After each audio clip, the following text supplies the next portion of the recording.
Salut tout le monde, c'est Arctan, on se retrouve aujourd'hui pour une nouvelle vidéo. On va débriefer l'Apple Event de septembre qui a eu lieu donc vraiment hier. Donc c'est parti.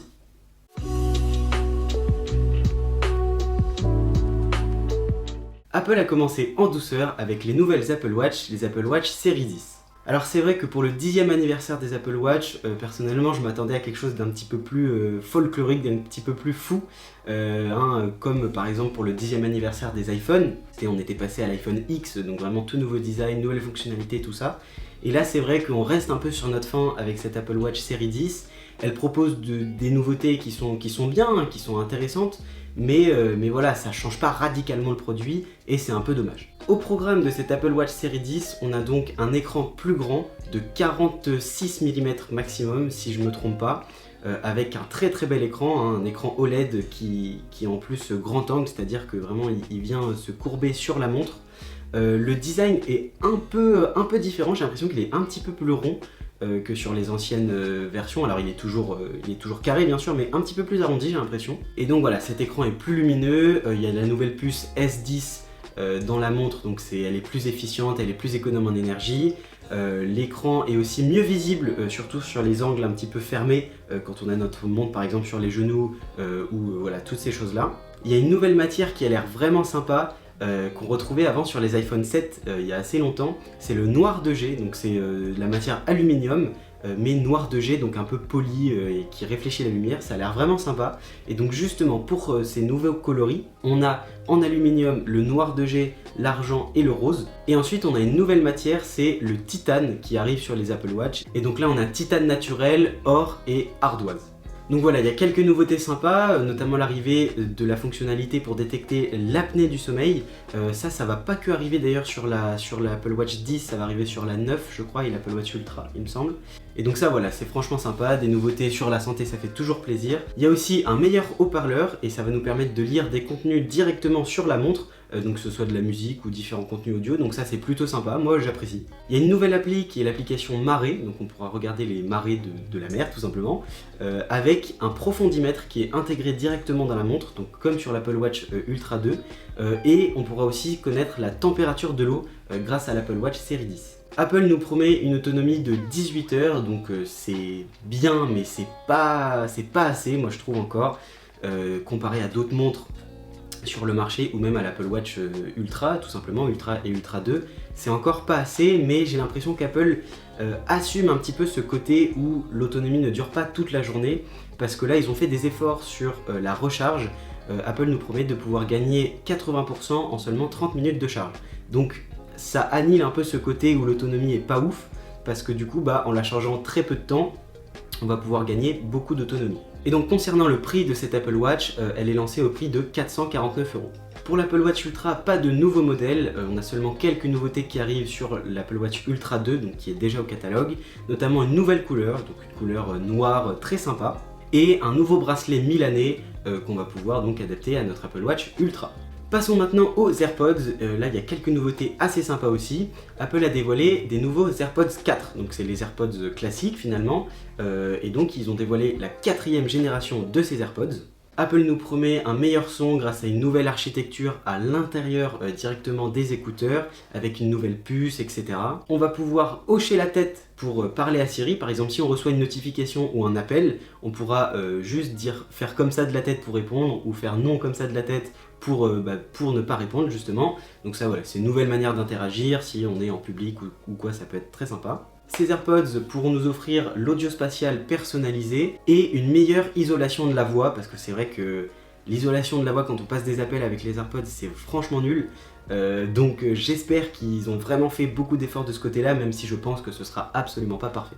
Et donc les AirPods 4 se déclinent en deux modèles différents, les AirPods 4 classiques et les AirPods 4 avec une réduction de bruit active. Et donc ça c'est assez fou je trouve, d'avoir une réduction de bruit active sans le hardware pour une réduction de bruit passive, parce que y a pas de petit embout comme sur les AirPods Pro. Donc ça je trouve ça assez pas bizarre, mais faut voir l'utilisation. Je pense que la réduction de bruit active sera jamais aussi performante que sur les pros, parce que étant donné qu'on n'a pas de réduction de bruit passive, c'est tout simplement moins bon, mais voilà, c'est à tester. Les AirPods 4 classiques commencent au prix de 149 €, tandis que les AirPods 4 avec la réduction de bruit commencent au prix de 199 €. Apple nous a très vite fait parler des AirPods Max, donc ça a été un petit peu décevant, mais voilà, ça reste fair play. On n'a pas de nouveaux AirPods Max, mais il y a quelques nouveautés sur le modèle déjà en vente, notamment des nouvelles couleurs, donc par exemple le minuit, le bleu, le violet, le orange ou encore la couleur lumière stellaire. L'arrivée de l'USB-C sur les AirPods Max, ça fait quand même très plaisir parce qu'avoir du Lightning dessus c'était franchement pas fou. Et l'arrivée aussi de l'audio spatial personnalisé sur les AirPods Max, donc voilà, ça fait toujours plaisir. Apple a fini sa séquence sur les AirPods en nous présentant des nouveautés sur les AirPods Pro, donc là non plus pas de nouveaux modèles, seulement des nouveautés intégrées aux modèles déjà existants. Et donc il y a pas mal de nouveautés concernant la santé et ça a l'air franchement assez cool. Il y a une nouvelle fonctionnalité, c'est la protection de l'audition, donc les AirPods Pro vont être capables de nous protéger, de protéger nos oreilles des environnements sonores trop bruyants, donc ça c'est quand même sympa. On pourra aussi désormais faire un test auditif cliniquement valide grâce aux AirPods Pro de deuxième génération, donc ça c'est assez fort quand même. Je pense que ça va être sous forme de test où, vous savez, on met des écouteurs ou un casque et il y a des fréquences avec des petits bips qui apparaissent à gauche ou à droite et on doit dire ce qu'on entend ou pas. Je pense que c'est ça le test auditif, mais donc c'est assez fou que ça arrive sur les AirPods Pro et c'est cliniquement valide, hein. C'est vraiment prouvé scientifiquement, cliniquement. C'est un test qui est tout simplement médicalement approuvé. Et enfin, les AirPods Pro pourront se transformer en appareil auditif, notamment pour les personnes malentendantes ou qui ont des troubles de l'audition. Et donc grâce aux deux dernières fonctionnalités que je viens d'énoncer, donc les tests auditifs et la transformation en appareil auditif, ça va pouvoir nous permettre d'avoir des appareils complets pour nous aider à entendre mieux. Et enfin, petite chose à savoir, les profils auditifs de chaque personne, après chaque test, après qu'on ait effectué le test, s'adaptera automatiquement au contenu audio qu'on écoute. Passons maintenant au gros de cette keynote, ce sont les iPhones et donc la nouvelle lignée des iPhone 16, donc le 16, le 16 Plus, le 16 Pro et le 16 Pro Max. Commençons par les 16 normaux. La lignée des iPhone 16 cette année est un peu décevante. Je trouve que il y a quelques nouvelles fonctionnalités, mais ça change pas radicalement. Donc on peut attendre un peu plus de nouveautés, mais bon, c'est pas si grave.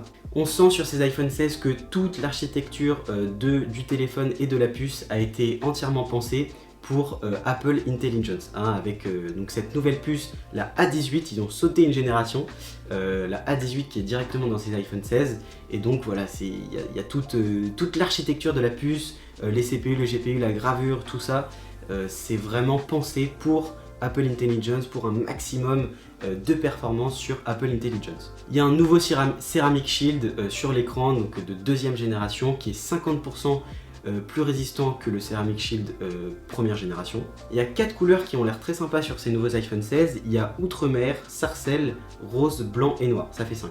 Pardon. L'iPhone 16 dispose d'un écran de 6,1 pouces et l'iPhone 16 Plus dispose d'un écran de 6,7 pouces. Le bouton d'action arrive sur les iPhone 16, donc ça c'est franchement sympa, mais il n'y a toujours pas de double clic ou de triple clic, on peut que l'utiliser pour faire une action à la fois. Et il y a un tout nouveau bouton qui arrive sur ces iPhones, c'est un bouton qu'ils ont appelé le contrôle caméra. En fait c'est un petit bouton situé sur la tranche droite de l'appareil, et ça va nous permettre de accéder à l'appareil photo plus simplement et de déverrouiller des fonctionnalités simplement en balayant du doigt ou en cliquant sur le petit bouton. On pourra par exemple zoomer dans l'image juste en glissant notre doigt sur le bouton. On pourra aussi interagir avec l'ouverture de l'appareil, la luminosité aussi, juste en balayant notre doigt. Donc ça c'est franchement sympa, ça se rapproche finalement des appareils photo classiques où on le tient comme ça et on appuie sur le déclencheur, ça se rapproche de ça. Donc voilà, plein de fonctionnalités avec ce nouveau bouton. On pourra par exemple aussi partager directement à quelqu'un via ce petit bouton une photo. Donc c'est tout un système de raccourcis pour aller plus vite et ça fait un petit peu plus professionnel de prendre une photo comme ça. Il y a un nouvel arrangement de caméra sur ces iPhone 16. Donc maintenant les deux objectifs ne sont plus en diagonale mais sont alignés verticalement.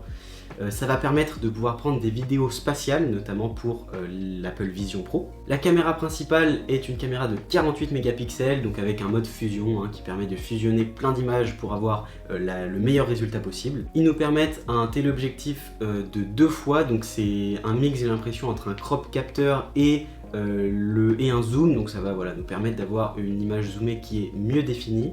Et on pourra aussi faire de la photo macro avec ces nouveaux iPhones, donc ça c'est toujours sympa.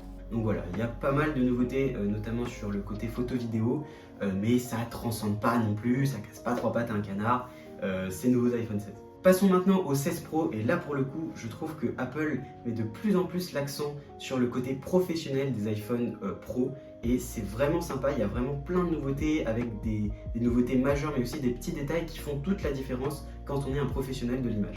Tout d'abord, les iPhone Pro possèdent moins de bordures, et donc ça, franchement, je pense que c'est vraiment joli à voir en face. Un écran voilà, qui prend quasiment toute la largeur de l'écran, qui a vraiment très peu de bordures, ce qui fait que pour les mêmes form factors, respectivement, les iPhone 16 Pro et 16 Pro Max ont une taille d'écran de 6,3 et 6,9 pouces. Dans ces nouveaux iPhones, il y a donc la puce A18 Pro, donc avec encore plus de performance en termes voilà, de gravure, de tout ce que vous voulez pour une optimisation parfaite pour l'utilisation professionnelle.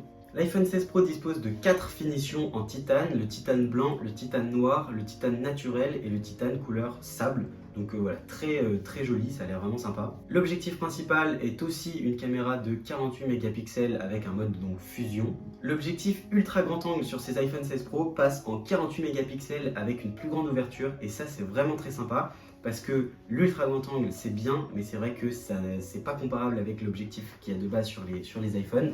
Donc là voilà, ça va permettre d'avoir de meilleures fonctionnalités sur les photos ultra grand angle. On pourra faire donc de la macro évidemment aussi et tout, avec une meilleure qualité tout simplement, et ça c'est très appréciable. Le bouton contrôle caméra apparaît aussi donc sur les iPhone 16 Pro, et donc là il y a les mêmes fonctionnalités que pour les iPhone 16, avec quelques fonctionnalités en plus, notamment l'obturateur à 2 positions, comme sur les appareils photo classiques, c'est-à-dire qu'il y a une légère pression, ça permet de valider l'autofocus, et une pression plus longue pour prendre la photo. Donc voilà, on pourra faire ça avec ce petit bouton situé sur la tranche. Les performances vidéo des iPhone 16 Pro sont toujours revues à la hausse, et ça c'est franchement fou. On pourra filmer en 4K 120 images par seconde, HDR, Dolby Vision, tout ce que vous voulez avec ces iPhone 16 Pro. Ça va permettre de faire du slow motion de qualité professionnelle, ça c'est vraiment bien.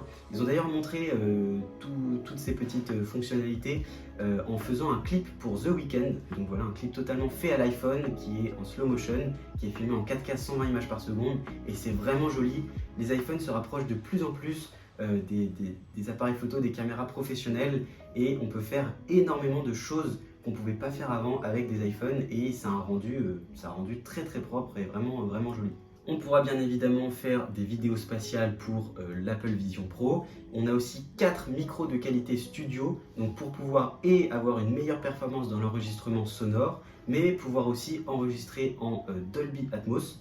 Donc justement, là encore, pour si on a une installation, un système son qui est compatible Dolby Atmos à la maison, on pourra en profiter avec une vidéo filmée à l'iPhone. Donc voilà, on sent que le son et la vidéo professionnelle sont vraiment au cœur de ces iPhone 16 Pro. Mélangé à Apple Intelligence, on va pouvoir faire de grandes choses, je pense. Comme par exemple l'audio mix, donc c'est une nouvelle fonctionnalité qu'ils ont dévoilée. En fait, c'est par exemple quand on filme donc une scène avec un iPhone, grâce au micro et à Apple Intelligence, on pourra en fait séparer les pistes audio, donc par exemple les voix des personnages principaux, l'arrière-plan, les bruits de couverts par exemple dans un restaurant, etc.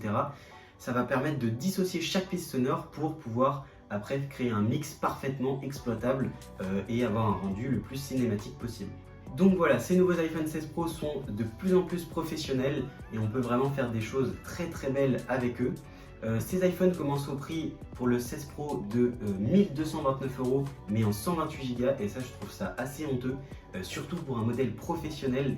Le faire commencer en 128 Go, c'est vraiment pas acceptable. Il faut au moins du 256 voire du 512. Et le 16 Pro Max commence lui au prix de 1479 €, avec lui pour le coup du 256 Go.